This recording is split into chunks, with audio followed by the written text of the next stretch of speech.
नमस्कार भाई बहनों, सार्थक government job point YouTube channel आप सभी लोगों का हार्दिक स्वागत करता है। सुप्रभात। सार्थक government job point YouTube channel पे यदि आप नए हैं, चैनल सब्सक्राइब कर लें, वीडियो को लाइक कर दें, शेयर कर दें और अधिक से अधिक लोगों को जोड़ें इस चैनल के साथ में, क्योंकि आपके जो पक्ष हैं उन पक्षों को हम लोग जिस तरीके से रख रहे हैं, जाहिर सी बात है आप लोगों के लिए लड़ाई लड़ी जा रही है, तो उसमें आप सभी लोगों का सहयोग, स्नेह और आशीर्वाद भी चाहिए। ठीक है ना। हम किसी के दुश्मन नहीं हैं, ना हम डीलर के दुश्मन हैं, ना हम बीटीसी के दुश्मन हैं, ना हम शिक्षा मित्रों के दुश्मन हैं। हम किसी के दुश्मन नहीं हैं। ठीक है ना। और जिस तरीके से मतलब विद्यार्थी कह रहे हैं भैया आप इनका साथ दे रहे हो, हमारा साथ नहीं दे रहे हो, तो ये चीज़ें आप लोगों के मन में नहीं होनी चाहिए। क्योंकि देखिए, अगर किसी का बिगड़ा है, ठीक है ना, क्योंकि एक फ्रेश कंपटीशन, एक जो आज़ाद जो प्रतियोगिताएं होती हैं वो हर किसी के लिए होनी चाहिए, है ना। जो व्यक्ति योग्य होगा वो व्यक्ति नौकरी पाएगा। ऐसा तो है नहीं कि डीलर और बीटीसी वाले विद्यार्थी जब एग्ज़ाम में बैठते हैं तो उनको ऐसे ही नियुक्ति दे दी जाती है, उनको भी एग्ज़ाम पास करना पड़ता है ना। इसी तरीके से बीएड वालों के साथ है, वो भी जब ईटी और सुपर टेट पास करते हैं तो उनको भी नौकरी मिलती है। तो इसमें आपस में लड़ने की आवश्यकता नहीं है, क्योंकि स्थितियाँ, परिस्थितियाँ कब किसके अनुकूल हो जाएं, कब किसके विपरीत हो जाएं, ये तो अधिकारियों की जो है चाल है एक तरीके से, है ना। और सबसे बड़ी चीज़ यह है कि आप सभी लोगों को जिस तरीके से समस्याओं का सामना करना पड़ रहा है, और जिस तरीके से कल हम लोगों ने रायबरेली में प्रदर्शन का आयोजन किया था, तो वहाँ पे बहुत सारे नेताओं का भी जमघट लग गया था, है ना। और सबसे बड़ी चीज़ यह है कि जितने भी अधिकारीगण हैं वो अपना अपना पल्ला झाड़ ले रहे हैं। अपनी चीज़ें हैं कि मतलब पत्र हमने भेज दिया एनसीटी को, जो कुछ करना है एनसीटी ही नहीं करना है।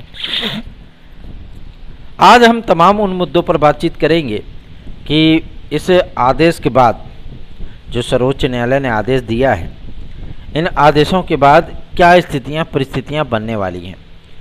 वीडियो में एंड तक जरूर बने रहें, पूरा वीडियो जरूर देखा करें, क्योंकि ये ऐसी एनालिसिस होती है जो कि हमारे माध्यम से प्रयास भी किया जा रहा है और आप सभी लोगों को बाकायदा उसका एनालिसिस करके बताया जाता है।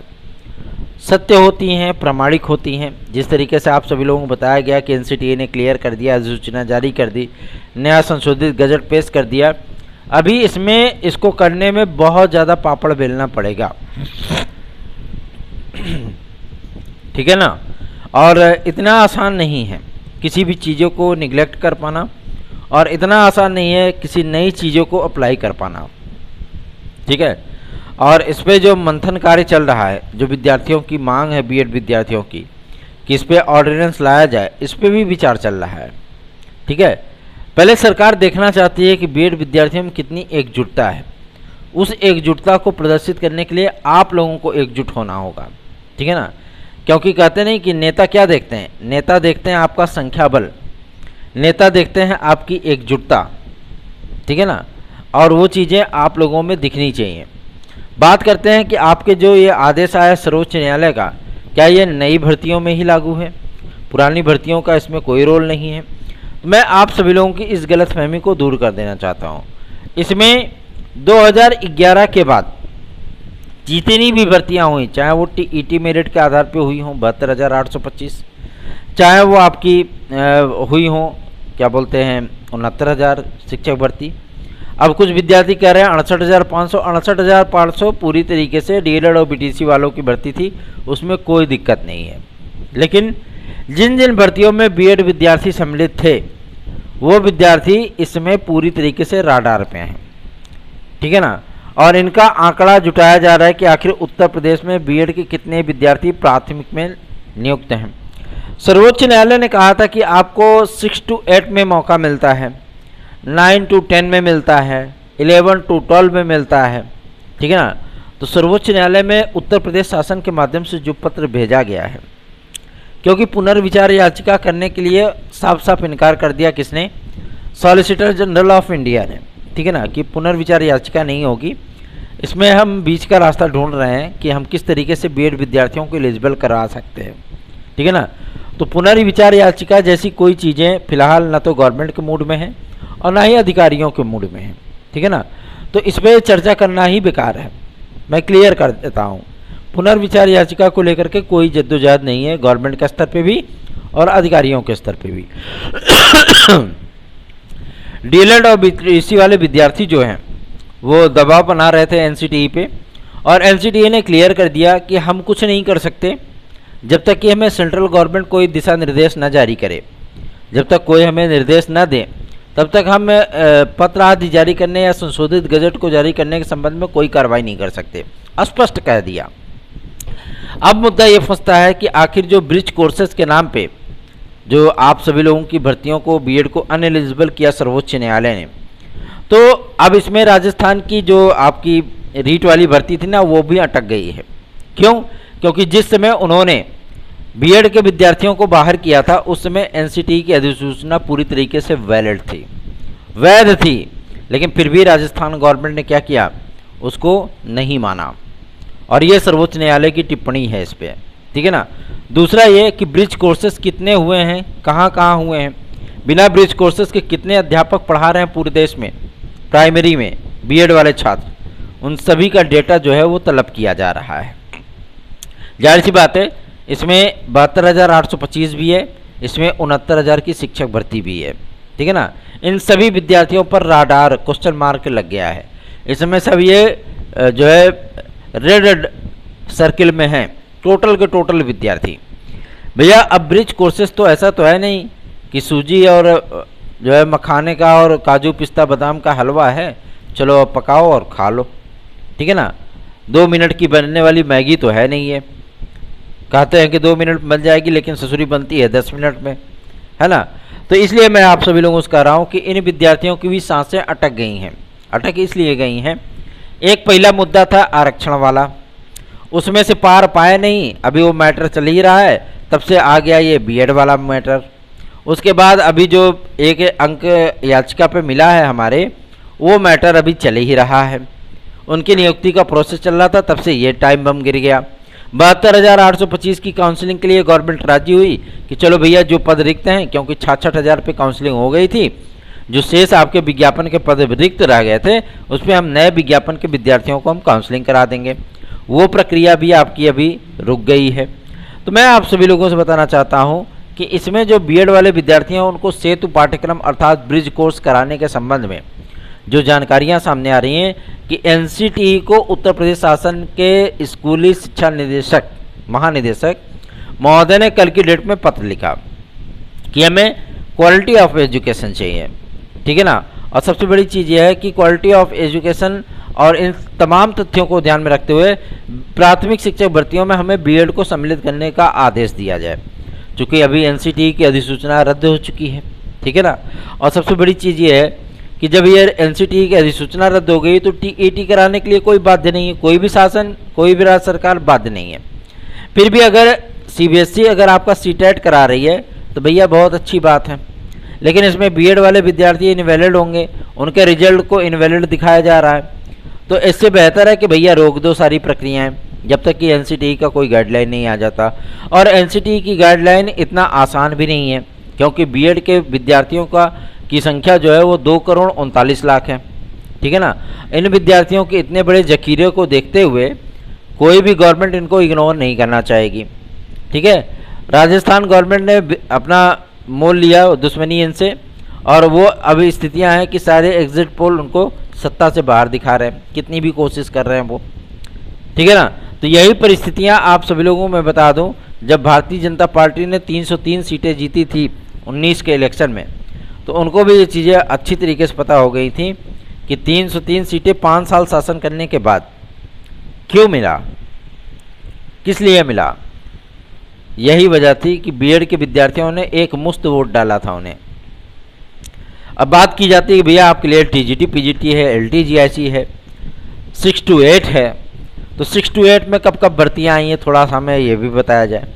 ये तमाम तरह के तमाम मुद्दे हम सभी लोगों ने मुख्यमंत्री महोदय को भी के सभी सामने रखे हैं, और सबसे बड़ी चीज़ ये है कि प्रधानमंत्री महोदय के सामने भी रखे गए हैं। उनके सामने टीजीटी पीजीटी माध्यमिक शिक्षा संवर्धन बोर्ड के द्वारा जारी किया गया विज्ञापन भी रखा गया है, ठीक है ना।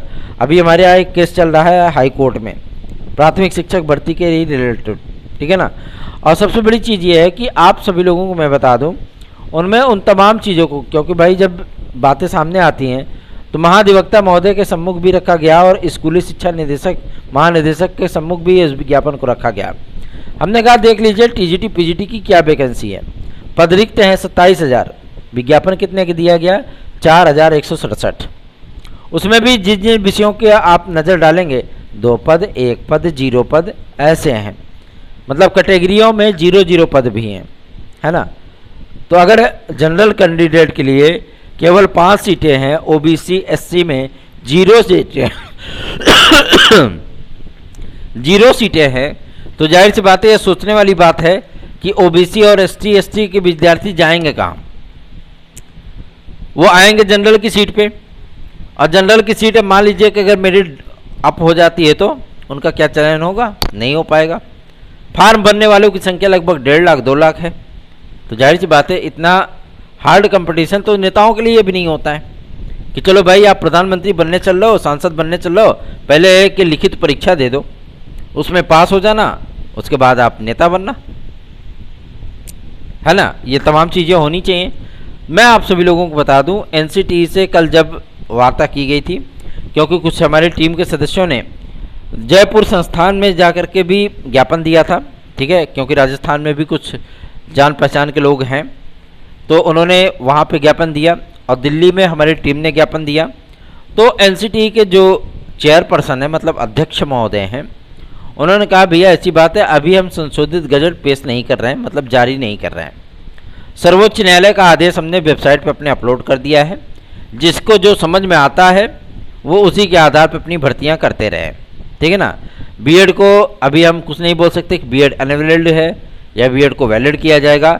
इस पर हमारा जो कर्तव्य था, जो ड्यूटी थी, क्योंकि लगातार राज्य सरकारों से पत्र आ रहे हैं, लगातार हम पे प्रेशर है कि हम सेतु पाठ्यक्रम का आयोजन करें और उसके संबंध में संस्थानों को मान्यता दें और विद्यार्थियों को ट्रेनिंग कराएं। तो जाहिर सी बात है अभी हमारे ऊपर सेतु पाठ्यक्रम का भी दबाव है। दूसरा ये कि बीएड को सम्मिलित करना अथवा ना करना, ये पूरी तरीके से केंद्र सरकार का पॉलिसी मैटर था, मतलब उनका नीतिगत मामला था। नीतिगत मामला होने के चलते जब सर्वोच्च न्यायालय ने इसको जो है पूरी तरीके से इसका अतिक्रमण किया, मतलब कानून के खिलाफ था ये मैटर, इसीलिए सर्वोच्च न्यायालय ने इसको रद्द कर दिया। अब चूंकि ये पॉलिसी मैटर था, तो पॉलिसी मैटर होने के नाते इसको ऑन द पेपर सारी चीज़ें सेट की जा रही हैं, ठीक है। और केंद्र सरकार के दिशा निर्देशों के माध्यम से ही एनसीटीई, मतलब मैं कोई अगली अधिसूचना जो है वो जारी करूँगा। एमएचआरडी मिनिस्ट्री के पास जब हमारे भ्राताश्री हमारी टीम के सदस्यों के साथ गए थे, तो एमएचआरडी मिनिस्टर ने भी इस बात का स्पष्ट जो है हम लोगों को आश्वासन दे दिया था कि बीएड विद्यार्थियों को सम्मिलित करने का निर्णय वो केंद्र सरकार का था, ठीक है ना। और प्राथमिक में चूंकि भर्तियां नंबर ज़्यादा आते हैं, है ना, भर्तियों की संख्या ज़्यादा होती है, तो विद्यार्थियों को थोड़ा सा राहत मिलती है, क्योंकि ये कंटिन्यू होने वाली भर्तियां हैं।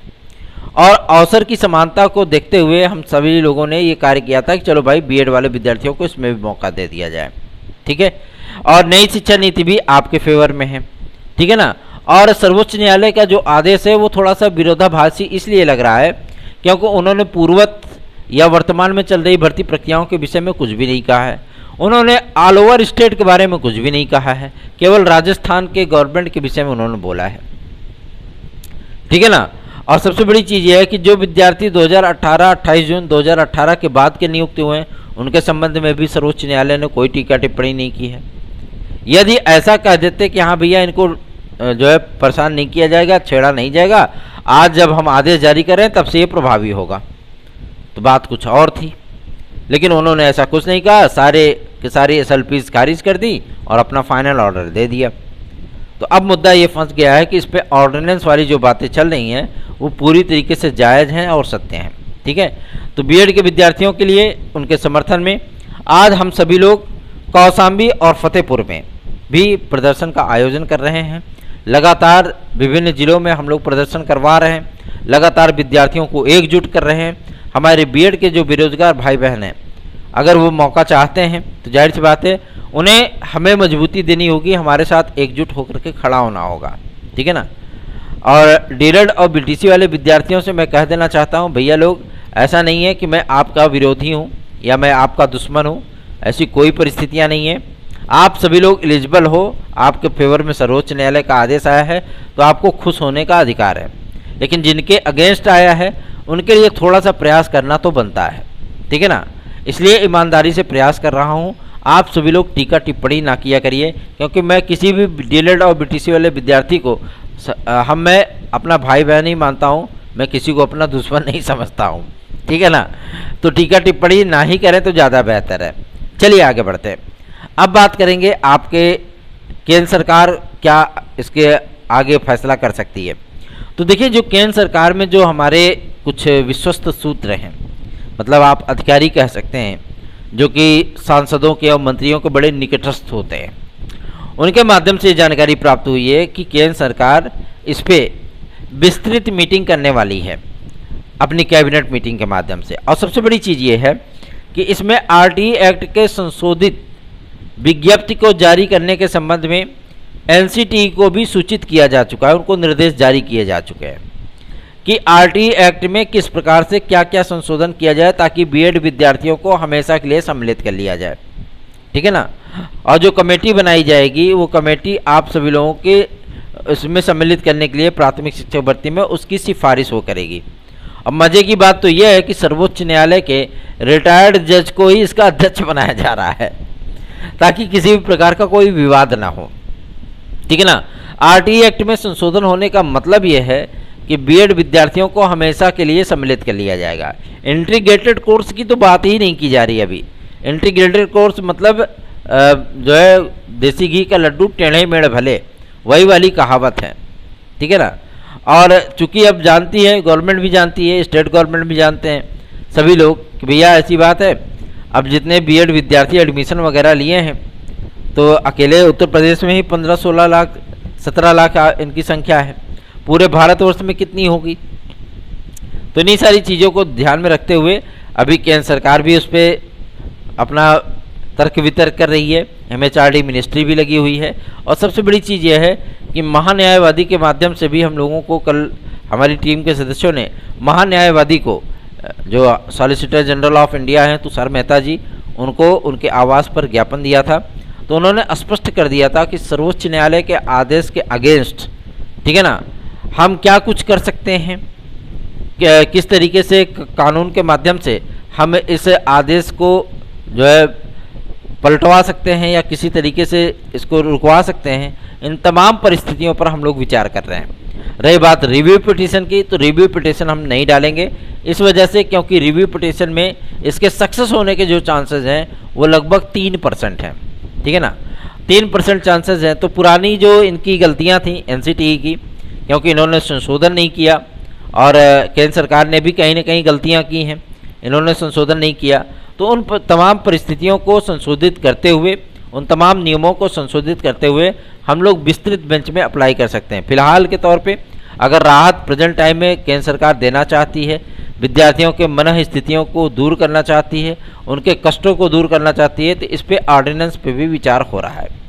और ऑर्डिनेंस जब तक कैबिनेट की सहमति नहीं होती है, प्रधानमंत्री से लेकर के रक्षा मंत्री, गृह मंत्री, तमाम जो मंत्री होते हैं कैबिनेट के, जब तक वो सहमत नहीं होते हैं तब तक जाहिर सी बात है कोई परिस्थितियां आप लोगों के अगेंस्ट या आप लोगों के फेवर में नहीं बनती हैं, ठीक है ना। कल हम लोगों ने भाजपा के राष्ट्रीय अध्यक्ष श्री जेपी नड्डा जी को भी उनके पर्सनल ईमेल आईडी पर हम लोगों ने ज्ञापन एक प्रस्तुत किया था ईमेल के माध्यम से, और उधर से भी जो उनके पर्सनल असिस्टेंट है उन्होंने भी रिप्लाई किया था कि भारतीय जनता पार्टी के नीतिगत मामलों में आप सभी लोगों को प्राथमिक शिक्षक भर्ती में सम्मिलित किया गया था और आगे भी इन तमाम तथ्यों पर विचार करने के लिए पूरी सरकार प्रतिबद्ध है।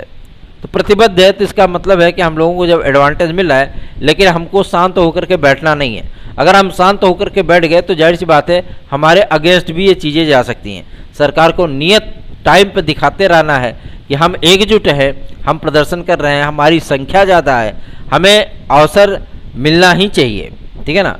और इसी चीज़ों को ध्यान में रखते हुए, इन्हीं सारी चीज़ों को ध्यान में रखते हुए जब 2018 में आदरणीय जो प्रेजेंट टाइम के गृह मंत्री हैं अमित शाह जी, जब वो बीजेपी के राष्ट्रीय अध्यक्ष हुआ करते थे, तो उन्होंने पूरे देश से पूरा डेटा मांगा था बीएड विद्यार्थियों का, और जब उनको डेटा मिला तब समझ में आया कि हाँ ये तो बहुत अच्छी खासी संख्या है, 2,39,00,000 की, ठीक है ना। तभी उन्होंने कहा कि प्राथमिक शिक्षक भर्ती में इनको सम्मिलित कर दिया जाए। तो वही परिस्थितियां हैं, आप लोगों के फेवर में कुछ न कुछ बेहतरीन सा कार्य होगा। निश्चिंत होकर के, बेफिक्र होकर के आप लोग तैयारियां अपनी शुरू कर दीजिए, और सार्थक government job point YouTube channel को सब्सक्राइब करके वीडियो को लाइक जरूर कर दिया करिए। आगे बढ़ते हैं, बात करते हैं यूपीपीएससी को लेकर के। देखिए यूपीपीएससी ने एक विज्ञप्ति, संक्षिप्त विज्ञप्ति जारी करके बताया कि एपीएस का जो विज्ञापन है वो हम सितंबर में जारी करेंगे, आरओ का विज्ञापन हम अक्टूबर में जारी करेंगे। एपीएस में जो पदों की संख्या बताई जा रही है भैया 300 पद हैं, और आरओ में 181 पद हैं। तो विद्यार्थियों ने हमसे पूछा भैया पद तो बहुत ज़्यादा कम है। मैं आप सभी लोगों को बता दूं, ये एक संभावित तिथियां हैं, ठीक है ना, कि इसमें विज्ञापन जारी होगा। इसके पहले भी विज्ञापन आपका जारी हो सकता है, लेकिन अभी ये विज्ञापन आपके जो डिले हो रहे हैं, सिर्फ उसका एक ही रीजन है, एक रीजन एज रिलैक्सेशन, आयु वर्ग की छूट को लेकर के विज्ञापन आपके लटकाए जा रहे हैं। पहले अर्हता के नाम पे लटके थे, अब एज रिलैक्सेशन के नाम पे लटके हैं, ठीक है ना, पहला। दूसरा ये आरओ में मैं गारंटीड कह रहा हूँ, आप सभी लोगों को 181 पद तो नहीं देखने के लिए मिलने वाले हैं, ये मैं गारंटी के साथ बोल रहा हूँ। रही बात एपीएस की, तो एपीएस में भी आप सभी लोगों को कम से कम 450 पद मिलेंगे, कम से कम 450 पद, ठीक है ना, उससे भी ज़्यादा हो सकते हैं। और आरओ में कम से कम आप सभी लोगों को 650 से कम पद नहीं मिलने वाले हैं, ये क्लियर है, ठीक है। तो आप लोगों को चिंतित होने की आवश्यकता नहीं है। ये प्रमोशन वाला जो खेल है ना, प्रमोशन के माध्यम से सीटों को भर देना, जाहिर सी बात है ये नए नवेले विद्यार्थियों के लिए एक कुठाराघात होता है। लेकिन जाहिर सी बात है भैया, जब अधिकारी नौकरी कर रहे हैं तो उनको प्रमोशन तो मिलना ही चाहिए, है ना। तो चलिए आगे बढ़ते हैं। अब बात करेंगे आपके उन तमाम मुद्दों को लेकर के जो कि विद्यार्थियों को बहुत ज़्यादा परेशान कर रखा है। कल विद्यार्थी हमसे पूछ रहे थे कि भैया अगर ये सितंबर अक्टूबर में गया तो एलटी ग्रेड जेएससी प्रवक्ता का विज्ञापन तो पता नहीं कब जारी होगा। तो मैं आप सभी लोगों को बता दूं, एलटी ग्रेड जेएससी प्रवक्ता के विज्ञापन के संबंध में जो पत्र लोक सेवा आयोग के माध्यम से शासन को प्रेषित किया गया था, क्योंकि उसमें कई सारे विवाद थे, विवादों का निपटारा हुआ। निपटारा होने के बाद क्या है कि आयु वर्ग को लेकर के मामला फंसा, उसके लिए भी पत्र भेजा गया कि आप आयु वर्ग को क्लियर करिए कि हम छूट दें कि ना दें, है ना, ये क्लियर हो जाए तो ज़्यादा बेहतर है। तीसरा जो सबसे बड़ा फैक्ट है ये है कि इन्होंने इस भर्ती प्रक्रिया को 6 माह में पूरा कराने की बात कही है, ठीक है ना, 6 माह। अब 6 माह क्या बचे हैं क्या, है ना। फरवरी मार्च तक आप सभी लोगों की लोक सेवा आयोग की, सॉरी लोकसभा चुनाव की जो अधिसूचना आ जाएगी, तो 6 माह बचे हैं क्या, बड़ी दिक्कतों का सामना करना पड़ेगा।